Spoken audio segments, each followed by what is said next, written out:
방금 전에 리플 XRP 관련해가지고 눈이 번쩍 뜨일 만한 소식이 하나 나왔습니다. 이 리플이 미국 월가랑 암호화폐 시장을 직접적으로 연결하는 초대형 프로젝트에 나섰다라는 건데요. 무려 40억 달러를 투자해가지고 이 전통 금융시장과 크립토를 잇는 인프라를 구축한다는 내부 계획이 흘러나왔고, 이 제목만 봤을 때 리플이 돈도 많다, 존 호재인가 보다 이러고 넘어갈 수도 있겠지만, 여기에는 단순한 호재 뉴스 이상의 묵직한 흐름들이 숨겨져 있습니다. 이 겉으로 드러난 투자 발표 뒤에 월가랑 XRP를 잇는 보이지 않는 고리가 만들어지고 있다는 거. 사실 리플은 원래도 국경 간의 송금 분야에서 상당히 유명했었죠. 몇 년 전까지만 해도 은행 간의 해외 송금 속도를 높여준다, 이 정도로 이미지가 강력했습니다. 근데 지금 리플의 행보를 보면 완전히 다른 그림이 펼쳐지고 있더라는 거예요. 이 최근에 몇 년 사이에 미국 규제 환경이 미묘하게 변하기 시작을 했고, 전통 금융권과 크립토 시장 사이에 막혀있던 벽이 조금씩 금이 가기 시작을 했어요. 리플은 이 틈을 정확하게 파고들었다는 거고, 미국 SEC랑 법적 분쟁이 끝나고 나서 숨 한번 돌리나 싶더니 바로 대규모 인수 합병 쇼핑에 나섰습니다. 그리고 2023년에 스위스 메타코를 사들여가지고 기관 커스터디 역량을 챙기더니 2024년 말에는 달러 스테이블코인 RLUSD를 발행하면서 새로운 시장을 열었죠. 그리고 올해 2025년 들어서 히든로드 같은 이런 프라임 브로커리지 업체, 이 GD 트레저리 같은 기업 자금 관리 소프트웨어 업체, 레일이라는 결제 플랫폼까지도 이 차례로 인수하면서 쇼핑 리스트를 채웠습니다. 이 전부 합치면은 딱 40억 달러 규모인데요. 왜 이렇게 스pen딩을 했을까요? 브래드 갈링하우스 리플 CEO는 한 CNBC 인터뷰에서 분명히 말을 했습니다. 이 전통 금융세계의 크립토 솔루션을 가져다주기 위해서라고요. 한마디로 미국 월가를 겨냥하고 있는 판짜기를 해왔다는 겁니다. 맥락을 조금 더 짚어볼까요? 최근에 미국에서 정부 셧다운 위기가 일단락되면서 미국 의회에서 암호화폐 규제안 논의도 다시 속도가 붙고 있습니다. 이 시장에서는 이제 제도권 자금이 본격적으로 크립토에 들어오는 거 아니냐, 이러는 기대감이 있었고, 이때 마침 전 세계적으로 스테이블코인 전쟁도 한창입니다. 미국에선 서클의 USDC, 헤더의 USDT가 각축을 벌이고 있고요. 심지어 작년에 페이팔도 자체 달러 코인을 내놨었죠. 이 각 나라의 중앙은행들도 CBDC 내보내하면서 디지털 화폐를 준비 중에 있고요. ETF 심사 시즌도 빼놓을 수가 없는데요. 2025년 들어가지고 비트코인, 이더리움 현물 ETF가 차례로 승인된 이후에 이 시장의 눈은 이제 XRP 현물 ETF에 쏠렸습니다. 이런 배경에서 리플이 우리가 월가랑 크립토를 연결하는 브릿지가 되겠다라고 선언을 했다라는 거고, 이 겉으로는 40억 달러 돈잔치처럼 보여지만요, 실제로는 필연에 가까운 승부였다는 겁니다. 전통 금융과 암호화폐의 경계를 무너뜨리는 흐름 속에서 리플은 스스로 교량이 되려고 하고 있습니다. 그렇다면 리플이 말하고 있는 인프라 구축이라는 게 과연 구체적으로 뭘 의미하고 있을까요? 여기엔 4가지 키워드가 보입니다. 프라임 브로커리지, 커스터디, 트레저리 툴, 그리고 스테이블 코인입니다. 쉽게 말씀드려가지고 미국 월가의 큰손 투자자나 은행들이 암호자산을 편하게 다룰 수 있는 모든 도구를 한 세트로 갖추겠다는 거예요. 예시를 들어가지고 설명을 드려보자면은, 리플이 인수한 히든로드는 비은행권 프라임 브로커입니다. 이 기관 투자자들이 여러 가지 거래소랑 장외 시장의 한 창구로 접근을 하게 해주고, 신용 공여라거나 청산까지도 지원해주는 중개사죠. 이런 것들을 손에 넣음으로써 기관들이 XRP 같은 자산을 사고 팔 때 기존 월가 서비스 쓰듯이 편하게 할 수 있는 길이 열린다는 겁니다. 그리고 여기에 대해서 히든로드는 리플의 달러 스테이블코인 RLUSD를 담보로서 받아주는 방안도 추진 중이라고 하는데요. 다시 말씀드려가지고 은행이 달러 대신에 RLUSD 스테이블코인을 맡기고 크립토 자산을 빌리거나 거래할 수 있게 가능성이 열리고 있다는 거겠죠. 두 번째로 G트레저리 인수는 얼핏 생소하지만요, 상당히 중요합니다. 이 많은 기업의 재무팀이 쓰는 자금 관리, ERP, 소프트 회사인데요. 리플이 이것까지 사들였다는 거는 기업들이 XRP 원장 리플 레저를 통해서 돈을 주고받은 결과를 자기 기존 회계 시스템에서 바로 반영할 수 있게 해주겠다는 뜻입니다. 이 지금 기업 재무 담당자들은 월마다 엑셀 시트 들여다보면서 해외 송금 내역 대조하느라 고생이죠. 근데 만약에 결제가 온체인상에서 일어나고 이게 자동으로 장부에 기록까지 된다? 업무 효율이 미친 듯이 올라갈 겁니다. 이 리플 측도 현재 기업 재무팀은 매달 말에 수기 정산에 시간 쓰는데, 온체인 결제가 ERP랑 바로 연동되면은 그 수작업을 줄일 수 있다라고 강조합니다. 다음으로 레일이라는 회사를 산 거는 스테이블코인 지급 결제 파이프라인 구축용입니다. 이 기술을 통해서 가상 계좌, 자동 백오피스 처리, 국경 간의 스테이블코인 송금 같은 이런 기능들을 확보했다라고 해요. 결제에 특화된 레이어를 손에 넣은 거죠. 이 마지막으로 빠질 수 없는 퍼즐이 바로 커스터디입니다. 리플이 작년에 메타코 인수해서 이미 은행급 커스터디 기술을 확보했고요. 토큰이나 스테이블코인 예치금을 안전하게 관리하면서 기업 지갑 운영에 필요한 통제 장치를 제공하는 기술입니다. 월가의 기관 손님들이 이 정도면 자산을 안심하고 맡길 수 있겠다, 이렇게 느낄 만한 인증서와도 같다라는 거고, 한마디로 거래에서 결제로 또 보관에서 회계 처리까지도 모든 과정을 커버하고자 하는 그림이 완성되고 있다는 겁니다. 이렇게 여러 가지 부분의 인프라를 차곡차곡 쌓는 이유는 분명합니다. 전통 금융의 큰손들이 마음 놓고 리플 레저를 활용하도록 판을 깔아주려는 거겠죠. 실제 사례도 나오고 있습니다. 이 세계적인 결제 네트워크 마스터카드가 리플, 웹뱅크, 제민이랑 손잡고 신용카드 결제 정산을 리플 레저 기반 RLUSD 스테이블코인으로 처리하는 파일럿을 돌리고 있어요. 이 보통 카드 매입 대금 정산이 영업일 기준으로 하루 이틀 걸리는데요. 이런 것들을 RLUSD를 통해서 실시간에 가깝게 결제해보자라는 시도예요. 미국의 웹뱅크라는 은행이 이 파일럿에 참여해서 스폰서 역할을 맡았고요.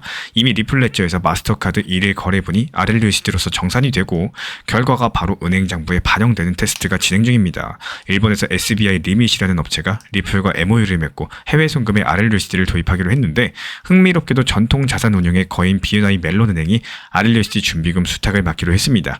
이 글로벌 은행이 리플의 스테이블코인을 공식 관리해준다라는 건데요. 미국 월가가 얼마나 깊숙이 들어왔는지 보여주는 상징적인 대목입니다. 이쯤에서 한 가지 짚고 넘어갈 점이 있습니다. 이 리플넷에 합류한 300개 은행 중에 상당수는 지금까지 리플의 블록체인 기술은 쓰되 XRP 토큰 자체는 안 쓰는 경우가 많았다는 사실인데요. 메시징 시스템이나 최근도 있던 스테이블코인 기능으로만 결제를 처리하고 굳이 XRP를 보유하거나 직접 이용하지 않았던 거죠. 결국에 XRP 가격의 직접적인 수요를 만들려면 이들이 유동성 공급용으로 XRP를 채택하도록 유도를 해야 됩니다. 이 리플도 이런 부분들 그 누구보다도 잘 알기 때문에 이번 인프라 확장에 XRP 활용도를 높일 수 있는 장치를 슬쩍 끼워놓고 있는데요. 가령 히든로드, 프라임 브로커를 통해 가지고 XRP나 RLUSD를 담보자산으로 활용하게 한다거나 여러가지 플랫폼을 통합해서 XRP로 다양한 자산을 거래할 수 있게 한다든지 말이죠. 리플 CTO 데이비드 슈워츠 측에서도 은행들이 지금 당장은 변동성 탓에 XRP를 꺼리지만 이 변동성보다 결제 속도 이점이 크다면 선택도 가능할 것이다 라면서 온체인 유동성을 높일 수 있는 기술적 장치들을 개발 중이다 이렇게 밝혔습니다.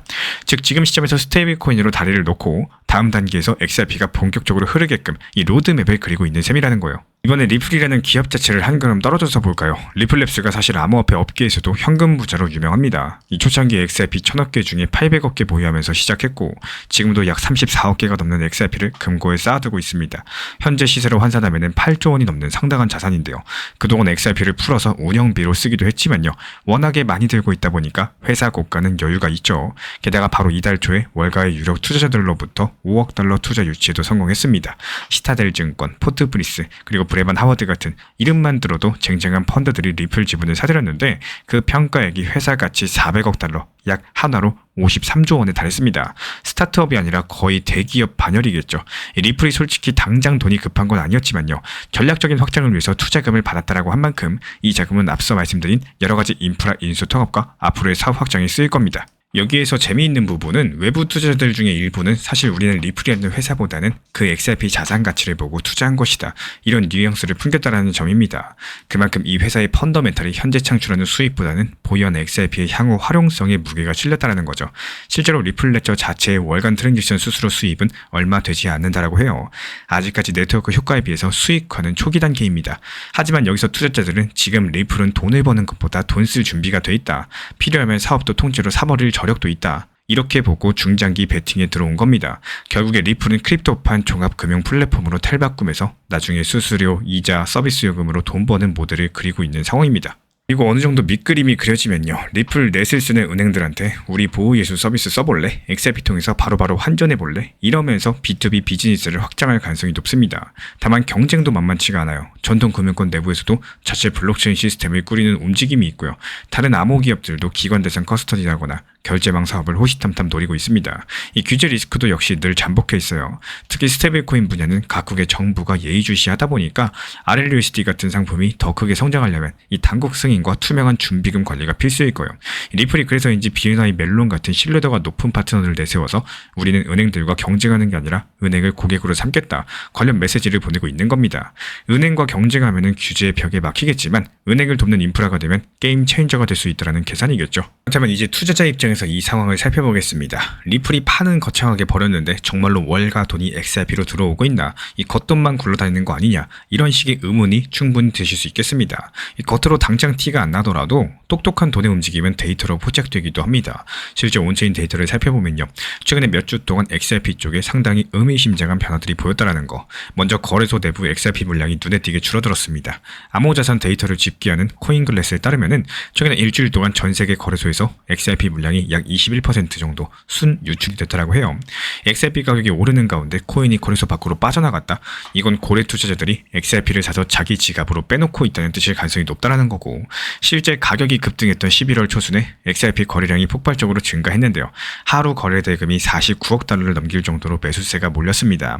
이런 와중에 코인들은 오히려 시중에서 사라졌다면은 단타보다는 중장기 보유 목적의 매집이라고 해석할 수가 있겠죠. 그리고 또 다른 지표를 볼까요? 블록체인 분석업체 글래스노드의 자료를 보면 100만 XRP 이상 보유한 대형 지갑들의 잔액이 10월 중순 이후에 꾸준히 늘어나고 있습니다. 특히 100억 원대 이상을 들고 있는 메가 고래들 같은 경우는 10월 하순부터 2주 사이에 12억 7천만 XRP를 추가로 확보했다고 해요. 현재 가치로 약 3조 3천억에 달하는 엄청난 규모입니다. 이렇게 거대한 물량을 끌어모으는 주체는 개인이라기보다는 기관급 투자자일 확률이 높겠죠. 결국에 보이지 않는 곳에서 큰 손들이 XRP를 쓸어 담았다는 신호로 볼 수가 있겠습니다. 그렇다면 이들이 노리는 건 뭘까요? 아마도 곧 다가올 결정적 이벤트를 대비하는 것이 아닐까 싶습니다. 바로 미국의 XRP 현물 ETF 출시겠죠. 마침 오늘 미국 최초의 XRP ETF가 나스닥 시장에 상장된다는 소식까지도 전해졌는데요. 이 티커는 XRPC, 관리 수수료 0.5% 정도로 이제 미국 투자자들은 주식 사듯이 증권 계좌로 XRP를 간접 매수할 수 있는 길이 열린 겁니다. 이게 단순한 이벤트 정도가 아니라 기관 자금 유입의 공식 통로가 생긴다는 뜻인 거고, 심지어 금융사들 중에는 전 세계적인 자산운용사 프랭클린 템플턴 도 XRP ETF 승인을 준비 중이라고 알려졌습니다. 이미 예탁 결제원 목록에 5개의 XRP 현물 ETF 상품이 이름을 올렸다는 소식이 현재 투자자들을 열광시키고 있고, 그만큼 현재 시장에서는 곧 머지않아서 XRP 현물 ETF 승인 러시가 온다, 이런 기대감이 상당히 큰 상황이에요. 그렇다면 여기서 우리는 역사를 보면 미래를 알 수가 있죠. 비트코인 현물 ETF 승인 당시 그때를 한번 돌이켜볼까요? 이 승인이 임박했을 때 기관들이 미리 현물 매집에 나서는 경향이 강했습니다. 이번 XRP도 비슷한 흐름일 가능성이 있다는 거고, 앞서 언급드린 고래들의 움직임이 바로 ETF 시대를 대비한 선취매일 수 있다는 얘기겠죠. 또 하나 주목하실 부분은 리플에 투자한 월가 자금은 XRP에도 우호적으로 작용할 가능성이 높다는 거. 시타델이나 포트리스 같은 전통 금융강자들이 리플에 투자했다는 건요. 리플 레저 생태계가 이제 제도권에서 통할 만하다, 이렇게 판단했기 때문에 움직였을 테니까요. 이들이 리플 지분만 사고 끝냈을까요? 정식 ETF까지 나오면은 운영 중인 펀드 자산으로 XRP를 편입할 수도 있겠죠. 실제로 최근에 XRP의 일을 활성화된 주소 숫자나 토크나 자산 규모 같은 온체인 활동 지표들도 상승세를 보여주고 있습니다. 이렇게 XRP 원장 위에서 움직이는 실물 자산이 이달 3억 6천만 달러 넘어서면서 한 달 새 4% 이상 증가했고, 월간 트랜잭션 처리량도 꾸준하게 늘어나고 있어요. 리플의 온디맨트 유동성 네트워크는 이제 30개가 넘는 국가 송금 통로를 커버하면서 확장 일로에 있습니다. 이런 숫자들이 XRP가 정말로 쓰이고 있다, 이런 확신을 줄 때까지 계속 주목하셔야 될 포인트인 거고, 물론 아직까지 냉정한 시선 분명히 있습니다. 정작 300개 은행 중에 XRP 적극 활용하는 곳은 소수 아니냐, 이 가격은 기대만큼 못 갈 수도 있다, 이런 신중론도 나오고 있는 상황이에요. 결국에 이게 투자자 입장에서는 기대감과 실제 활용 사이의 간극을 면밀히 지켜봐야겠습니다. 다만 분명한 것은 몇 년 전과 다르게 지금 XRP를 둘러싼 판도 자체가 제도권 중심으로 급변하고 있다는 사실인데요. 이제 앞으로를 생각해 보겠습니다. 리플이 그리는 큰 그림이 현실화된다. 몇 년 뒤에는 지금과 상당히 다른 광경이 펼쳐질지 모릅니다. 우리가 일상에서 의식하지 못하는 사이에 전 세계 자금 흐름의 일부가 리플 레저 위에서 돌아가는 모습 말이죠. 가령 해외로 돈을 보낼 때 은행 간의 뒷단에서는 달러가 오가는 대신에 RLUSD 스테이블 코인이라거나 XRP가 몇 초 만에 움직여주고요. 그 결과만 우리 통장에 달러로 찍히는 식이 될 수가 있다는 거. 그렇게 되면 XRP의 위상은 지금의 알트코인 중에 하나에서 글로벌 금융 인프라의 일부로 격상되겠죠. 가격 측면에서도 단순 투기보다는 실제 사용 기반 가치가 붙게 될 가능성이 높습니다. 실제로 일부 전문가들 측에서는 XRP가 2026년쯤이면 5달러를 넘길 수 있다는 장밋빛 전망을 내놓기도 하는데요. 여기에 근거는 앞서 말씀드린 요소들이 모두 맞아떨어지는 경우예요. 현재 마스터카드랑 스테이블코인 결제가 파일럿을 넘어서 상용화 규모로 커지고요. 프랭클린 템플턴 등의 XRP ETF가 승인돼서 수십억 달러 기관 자금이 들어오고, 리플이 인수한 기업들을 잘 통합해서 리플 레저 기반 서비스가 금융권에 퍼진다. XRP 수요는 지금 상상하는 것보다 훨씬 더 커질 수가 있다라는 거. 그렇게 되면 2026년 말에 6달러 선까지 볼 수 있다는 과감한 시나리오도 있습니다. 하지만 현실적으로 봤을 때 시간이 조금 더 걸릴 수도 있습니다. 새로 발표된 파트너십들이 실제 매출과 이용량으로 이어지려면은 수개월에서 수년의 채택 기간이 필요할 겁니다. 스테이블코인 거래량도 하루아침에 폭증하진 않겠고, 그리고 ETF 승인이 나도 초기에는 투자자 유입이 제한적일 수가 있는 거고, 그래서 보다 현실적인 중간 시나리오는 2026년 XRP가 박스권 오가면서 점진적으로 상승 추세를 꾸준하게 이어가는 그림입니다. 궁극적인 핵심은 딱 한 가지입니다. 이번 리플의 40억 달러짜리 승부수가 진짜로 금융권의 XRP 활용 확산으로 결실을 맺는지 여부입니다. 그 여부에 따라서 XRP의 장기 가치도 크게 달라지겠죠. 이게 투자자로서는 지금 일어나는 인프라 변화를 눈여겨보면서 XRP가 단순한 코인을 넘어가지고 글로벌 머니 무브의 플랫폼으로 거듭날지를 지켜보셔야 될 겁니다. 여기서 분명한 건요, 월가랑 크립토의 경계가 무너지고 있는 현장 한복판에서 XRP가 서 있다는 사실. 이제 남은 질문은 이거 아닐까요? 과연 리플 XRP가 진짜로 그 다리가 될 것인가? 그리고 그 다리가 완성되는 날 우리는 어떤 금융지형 속에 살게 될 것인지 앞으로의 행보가 너무나도 궁금해지는 순간입니다. 리플 XRP랑 관련된 실시간 매도 타점과 속보들 우리 신사 채널 차원에서 모니터링 중에 있고요. 이에 따른 단기 반등 타점에서 빠르게 실시간 브리핑 도움 드리고 있기 때문에 우리 신사 채널 구독해주신 분들 중에서 실시간 커뮤니티방 입장 원하시는 분들 현재 보이는 번호로 문자 신청 주시면 입장 도움 드리겠습니다. 확신이 서지 않는 투자는 하지 않는 게 정답이고, 선물 투자는 특히나 조심하셔야 됩니다. 투자하다 보면 누구나 한 번쯤 이런 생각하시죠. 이거 지금 들어가도 되는 거냐? 나만 놓치고 있는 거 아니냐? 근데 이런 의심과 불안이 동시에 찾아올 때는 대부분 안 하시는 게 맞습니다. 이 시장이라는 게 늘 유혹적으로 보이지만요, 그 순간의 감정이 투자 결정을 대신하게 되면 결과는 대체로 좋지가 않습니다. 특히 선물 투자는 절대로 가볍게 시작할 영역이 아니에요. 많은 분들께서 하면서 배우면 된다, 나는 다를 거다, 이런 생각으로 들어가시지만 그 순간 이미 위험의 문을 열어버리신 겁니다. 이 선물 시장은 구조 자체가 레버리지를 이용하는 시장이라서 한번 방향성이 틀리면 돌이킬 수 없는 손실, 즉 청산이 순식간에 찾아옵니다. 한순간의 판단착오로 모든 자금이 사라지고 또 정신을 차렸을 땐 이미 그 계좌가 텅 비어있는 경우도 허다하겠죠. 제가 계속해서 업비트, 빗썸 같은 현물 매매의 중요성을 말씀드리는 이유가 바로 이것 때문입니다. 리플은 현물은 떨어져도 시간이 해결해줄 가능성이 있습니다. 500원까지 떨어졌다라고 해도 한두 달 지나면 또 회복될 수도 있는 거고, 또 그 사이에 전략을 다듬거나 비중 조절 여유가 있습니다. 즉 돌아올 수 있는 길이 있는 시장인데요. 하지만 선물 투자는 달라요. 거기는 돌아올 수 있는 길이 아예 없습니다. 청산 한 번 되면요, 그냥 전재산 날리는 거고 그 즉시 그냥 끝나는 겁니다. 심지어 미국장이 움직이는 새벽 시간대, 그때 큰 변동이 나오는 경우가 많아서 잠깐 눈 붙이고 일어났더니 계좌가 사라져 있는 경우 허다하죠. 그 충격은 단순한 손실을 넘어서 나의 일상, 나의 삶, 인생 전체를 무너뜨릴 수가 있는데요. 결국에 투자의 기본은 내가 감당할 수 있는 리스크 안에서 움직이는 거고, 잘 모르는 영역은 지금은 아니다라고 뒤로 미루는 용기가 필요합니다. 이 조급한 마음이 생길수록 속도를 늦추는 게 오히려 현명한 선택인 거고, 오늘도 잊지 마시길 바래요. 이 시장은요, 기회를 무한히 주지만 내 자금은 한정되어 있다는 거. 그래서 안전하게 그리고 꾸준하게 가시는 게 결국에 가장 빠른 길이 되어줄 겁니다. 이번에 우리 신사 채널에서 운영 중인 실시간 XRP 커뮤니티에서 3,150원 매수해서 단기간에 3,650원 익절 전략을 도움드린 바 있습니다. 그리고 이게 단순한 감이 아니라 구조적인 판단의 결과였어요. 그리고 우리 신사 채널에서 3,150원 구간을 매수 타점으로 본 이유는 총 3가지였습니다. 먼저 과거의 스윙 저점과 매물대가 겹친 수요가 완벽한 구간이었었고, 그리고 단기랑 중기 이동평균선이 평탄화되면서 추세 전환을 준비하던 흐름이었습니다. 그리고 RSI랑 MACD 지표가 동시에 바닥 신호를 내면서 모멘텀 회복을 예고됐던 구간이었죠. 즉 하락의 끝이 아니라 리셋이었다는 거예요. 그리고 나서 3,650원 익절 구간에서는 완전히 반대의 구조가 나타났습니다. 이 캔들은 윗꼬리가 길어졌고 거래량은 피크치 이후에 감소세를 보였고, RSI가 과열권 둔화되면서 MACD 지표는 고점을 낮추면서 모멘텀 약화를 선행했습니다. 이런 조합들이 언제나 이익 확정의 신호였던 거고, 그래서 우리 신사 채널은 그 자리에서 매도 신호 드리면서 실제로 시장은 그 이후에 조정 하락세를 맞았죠. 그리고 이런 과정이 보여주는 거는 딱 한 가지입니다. 이 시장은 감정으로 움직이지만 대응은 구조로 해야 된다는 거. 우리는 매번 그 구조를 데이터로 검증하고요, 또 실시간으로 우리 구독자분들과 함께 공유드리고 있습니다.